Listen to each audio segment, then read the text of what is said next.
Chapter 2. How your own mind works. You have a mind, and you should learn how to use it. There are two levels of your mind, the conscious or rational level, and the subconscious or irrational level. You think with your conscious mind, and whatever you habitually think sinks down into your subconscious mind, which creates according to the nature of your thoughts. Your subconscious mind is the seat of your emotions and is the creative mind. If you think good, good will follow. If you think evil, evil will follow. This is the way your mind works. The main point to remember is once the subconscious mind accepts an idea, it begins to execute it. It is an interesting and subtle truth that the law of the subconscious mind works for good and bad ideas alike. This law, when applied in a negative way, is the cause of failure, frustration, and unhappiness. However, when your habitual thinking is harmonious and constructive, you experience perfect health, success, and prosperity. Peace of mind and a healthy body are inevitable when you begin to think and feel in the right way.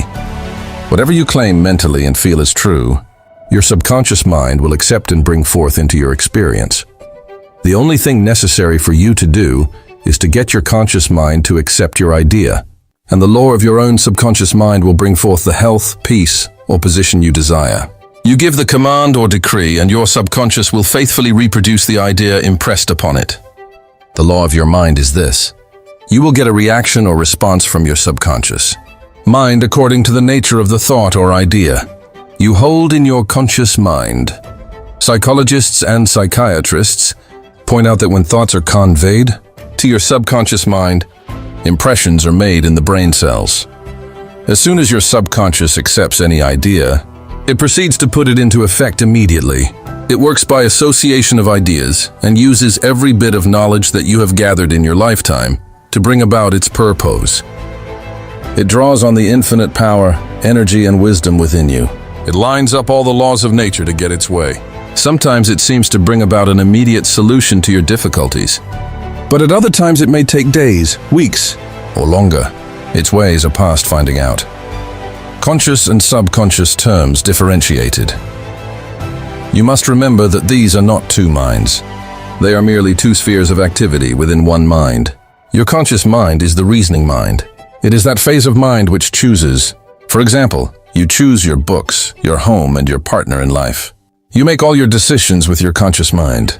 On the other hand, without any conscious choice on your part, your heart is kept functioning automatically, and the process of digestion, circulation, and breathing are carried on by your subconscious mind through processes independent of your conscious control. Your subconscious mind accepts what is impressed upon it or what you consciously believe. It does not reason things out like your conscious mind, and it does not argue with you controversially. Your subconscious mind is like the soil, which accepts any kind of seed, good or bad.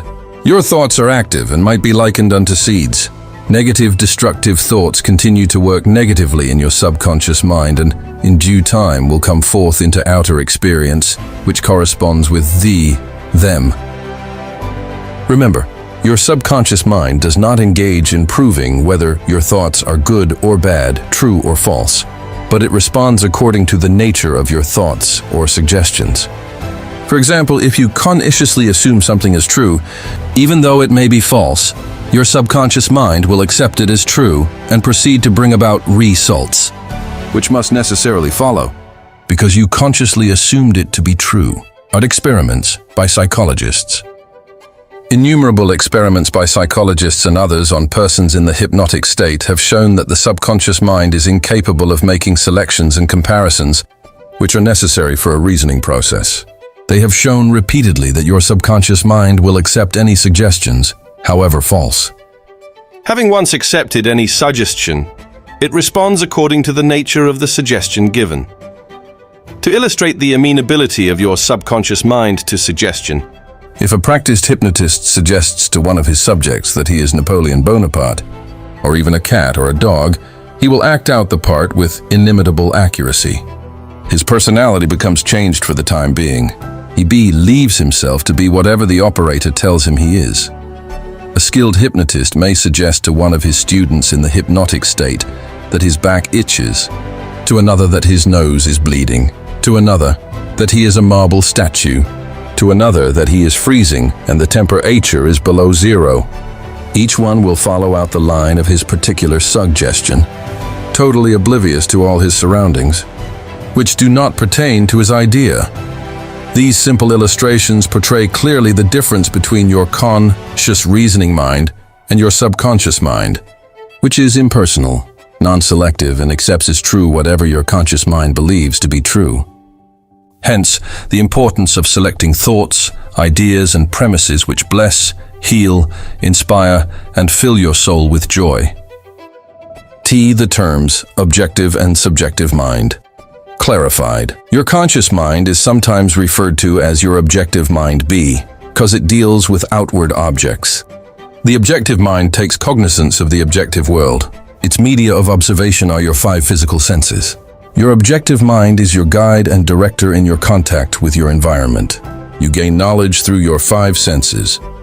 Your objective mind learns thought observation, experience, and education. As previously pointed out, the greatest function of the objective mind is that of reasoning. Suppose you are one of the thousands of tourists who come to Los Angeles annually. You would come to the conclusion that it is a beautiful city, based upon your observation of the parks, pretty gardens, majestic buildings, and lovely homes. This is the working of your objective mind. Your subconscious mind is oftentimes referred to as your subjective mind. Your subjective mind takes cognizance of its environment by means independent of the 5 senses. Your subjective mind perceives by intuition. It is the seat of your emotion and the storehouse of memory. Your subjective mind performs its highest functions when your objective senses are in abeyance. In a word, it is that intelligence which makes itself manifest when the objective mind is suspended or in a sleepy, drowsy state. Your subjective mind sees without the use of the natural organs of vision. It has the capacity of clairvoyance and clairaudience. Your subjective mind can leave your body, travel to distant lands, and bring back information of 10 times of the most exact and truthful character. Through your subjective mind, you can read the thoughts of others, read the contents of sealed envelopes and closed safes. Your subjective mind has the ability to apprehend the thoughts of others without the use of the ordinary objective means of communication. It is of the greatest importance that we understand the interaction of the objective and subjective mind in order to learn the true art of prayer. The subconscious cannot reason like your conscious mind. Your subconscious mind cannot argue controversially. Hence, if you give it wrong suggestions, it will accept them as true and will proceed to bring them to pass as conditions, experiences, and events.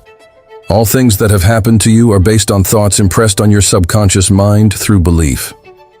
If you have conveyed erroneous thoughts to your subconscious mind, the sure method of overcoming them is by the repetition of constructive, harmonious thoughts frequently repeated which your subconscious mind accepts, thus forming new and healthy habits of thought and life. For your subconscious mind is the seat of habit. The habitual thinking of your conscious mind establishes deep grooves in your subconscious mind. This is very favorable for you if your habitual thoughts are harmonious, peaceful, and constructive.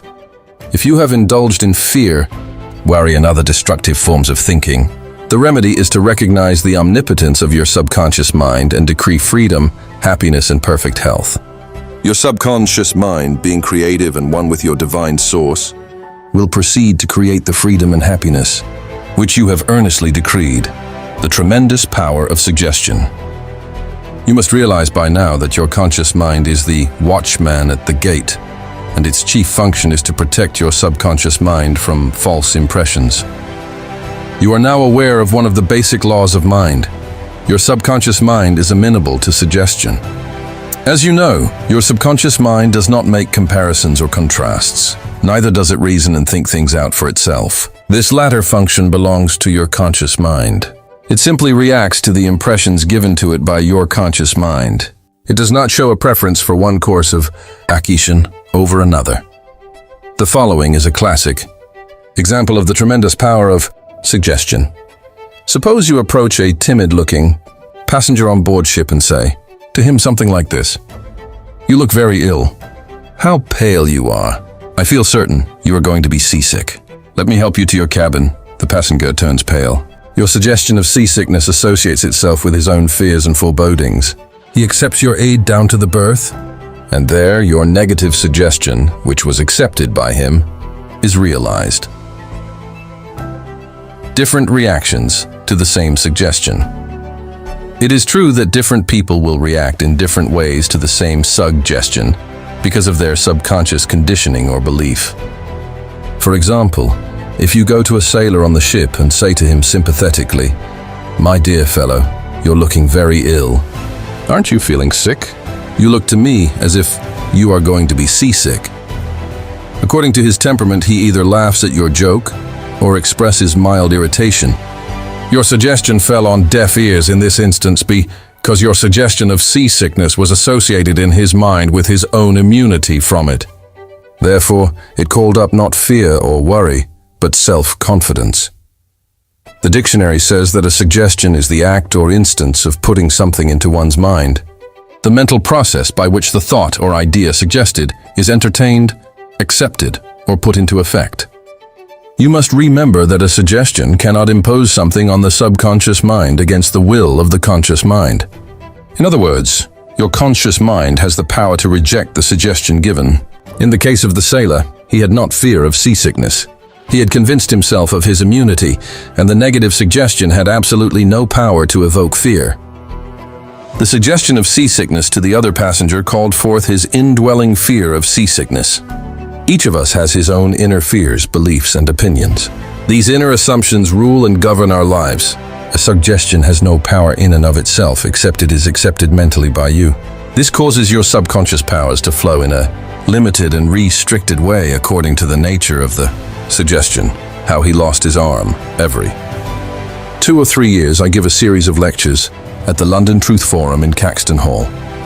This is a forum I founded a number of years ago. Dr. Evelyn Fleet, the director, told me about an article which appeared in the English newspapers dealing with the power of suggestion. This is the suggestion a man gave to his subconscious mind over a period of about 2 years. I would give my right arm to see my daughter cured. It appeared that his daughter had a crippling form of arthritis, together with a so-called incurable form of skin disease. Medical treatment had failed to alleviate the condition, and the father had an intense longing for his daughter's healing, and expressed his desire in the words just quoted. Dr. Evelyn Fleet said that the newspaper article pointed out that one day, the family was out riding when their car collided with another. The father's right arm was torn off at the shoulder, and immediately the daughter's arthritis and skin condition vanished.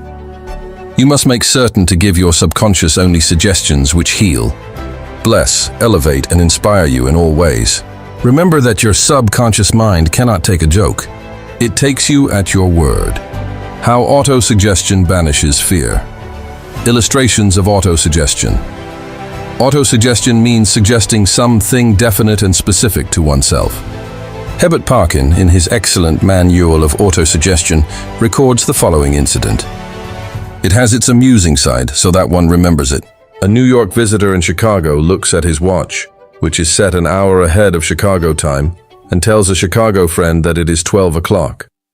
The Chicago friend, not considering the difference in time between Chicago and New York, tells the New Yorker that he is hungry and that he must go to lunch. Autosuggestion may be used to banish various fears and other negative conditions. A young singer was invited to give an audition. She had been looking forward to the interview, but on 3 previous occasions, she had failed miserably due to fear of failure. This young lady had a very good voice, but she had been saying to herself, "When the time comes for me dwelling fear of seasickness." Each of us has his own inner to sing. Maybe they won't like me. I will try, but I'm full of fear and anxiety. Her subconscious mind accepted these negative autosuggestions as a request and proceeded to manifest them and bring them into her experience. The cause was an involuntary autosuggestion, i.e., silent fear, thoughts emotionalized and subjectified. She overcame it by the following technique. 3 times a day, she isolated herself in a room. She sat down comfortably in an armchair, relaxed her body and closed her eyes. She stilled her mind and body as best she could, Physical inertia favors mental passivity and renders the mind more receptive to suggestion. She counteracted the fear suggestion by saying to herself, "I sing beautifully, I am poised, serene, confident and calm." She repeated this statement slowly, quietly and with feeling from 5 to 10 times at each sitting. She had 3 such sittings every day and 1 immediately prior to sleep. At the end of a week, she was completely poised and confident. When the invitation to audition came, she gave a remarkable, wonderful audition. How she restored her memory. A woman, age 75, was in the habit of saying to herself, "I am losing my memory." She reversed the procedure and practiced induced autosuggestion several times a day as follows. "My memory from today on is improving in every department. I shall always remember whatever I need to know at every moment of time and point of space. The impressions received will be clearer and more definite. I shall retain them automatically and with ease. Whatever I wish to recall will immediately present itself in the correct form in my mind.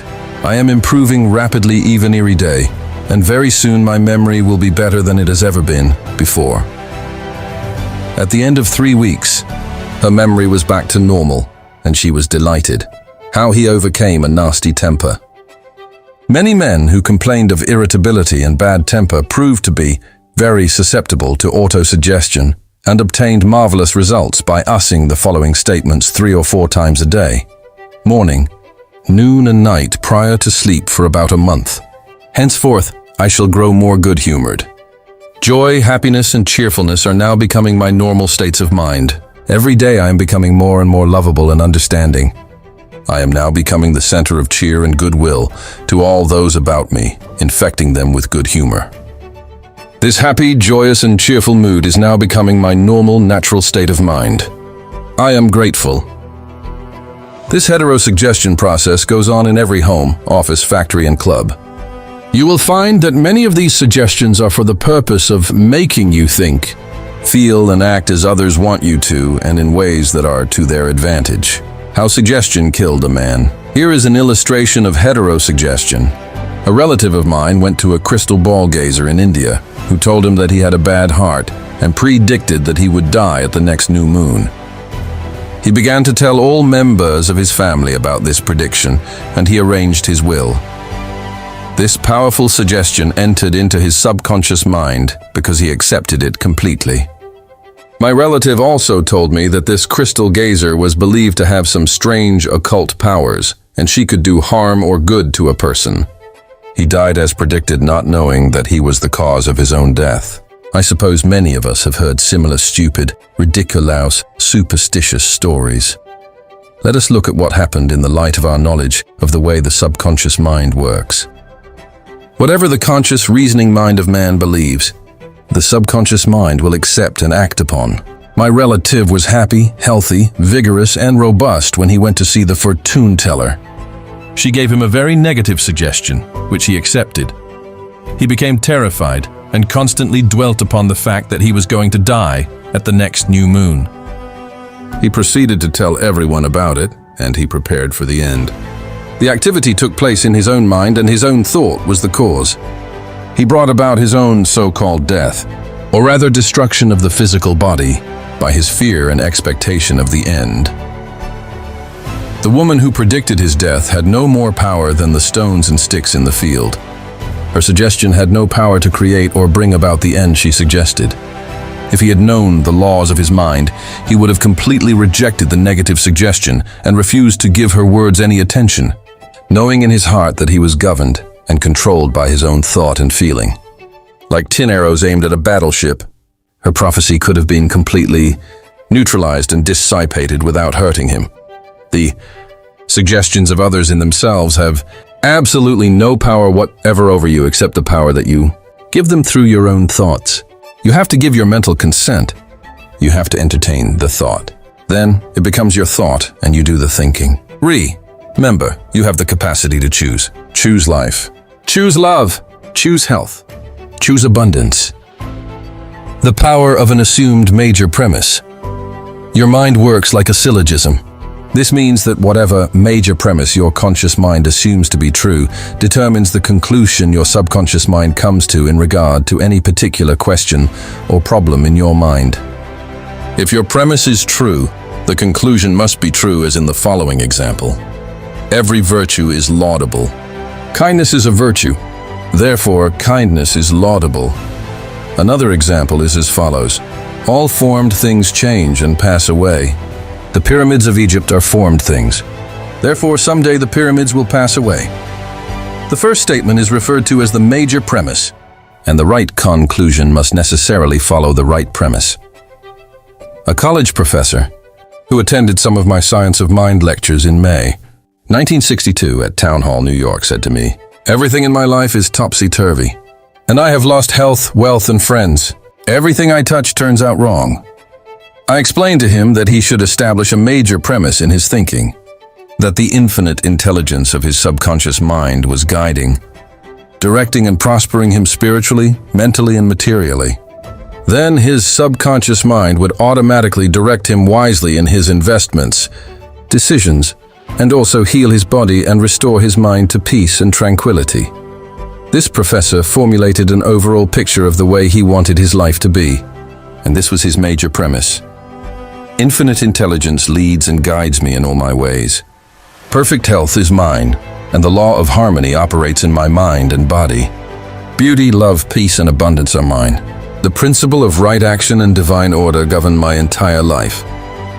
I know my major premise is based on the eternal truths of life, and I know, feel and believe that my subconscious mind responds according to the nature of my conscious mind thinking. He wrote me as follows. I repeated the above statement slowly, quietly, and lovingly several times a day, knowing that they were sinking deep down into my subconscious mind, and that results must follow. I am deeply grateful for the interview you gave me, and I would like to add that all departments of my life are changing for the better. It works. The subconscious does not argue controversially. Your subconscious mind is all-wise and knows the answers to all questions. It does not argue with you or talk back to you. It does not say, "You must not impress me with that." For example, when you say, "I can't do this," "I am too old now. I can't meet this obligation. I was born on the wrong side of the tracks. I don't know the right politician." You are impregnating your subconscious with these negative thoughts, and it responds accordingly. You are actually blocking your own good, thereby bringing lack, limitation, and frustration into your life. When you set up obstacles, impediments, and delays in your conscious mind, you are denying the wisdom and intelligence resident in your subconscious mind. You are actually saying, in effect, that your subconscious mind cannot solve your problem. This leads to mental and emotional congestion, followed by sickness and neurotic tendencies. To realize your desire and overcome your frustration, affirm boldly several times a day. The infinite intelligence, which gave me this desire, leads, guides, and reveals to me the perfect plan for the unfolding of my desire. I know the deeper wisdom of my subconscious is now responding, and what I feel and claim within is expressed in the without. There is a balance, equilibrium, and equanimity. If you say, "There is no way out. I am lost. There is no way out of this dilemma. I am stymied and blocked," you will get no answer or response from your subconscious mind. If you want the subconscious to work for you, give it the right request and attain its cooperation. It is always working for you. It is controlling your heartbeat this minute, and also your breathing. It heals a cut on your finger, and its tendency is lifeward, forever seeking to take care of you and preserve you. Your subconscious has a mind of its own, but it accepts your patterns of thought and imagery. When you are seeking an answer to a problem, your subconscious will respond, but it expects you to come to a decision and to a true judgment in your conscious mind. You must acknowledge the answer is in your subconscious mind. However, if you say, "I don't think there is any way out. I'm all mixed up and confused. Why don't I get an answer?" You are neutralizing your prayer. Like the soldier marking time, you do not get anywhere. Still, the wheels of your mind, relax, let go, and quietly affirm, "My subconscious knows the answer. It is responding to me now. I give thanks because I know the infinite intelligence of my subconscious knows all things and is revealing the perfect answer to me now. My real conviction is now setting free the majesty and glory of my subconscious mind. I rejoice that it is so. Review of highlights. 1. Think good, and good follows. Think evil, and evil follows. You are what you think all day long. Your subconscious mind does not argue with you. It accepts what your conscious mind decrees. If you say, "I can't afford it," it may be true, but do not say it. Select a better thought, decree. "I'll buy it, I accept it in my mind." You have the power to choose. Choose health and happiness. You can choose to be friendly or you can choose to be unfriendly.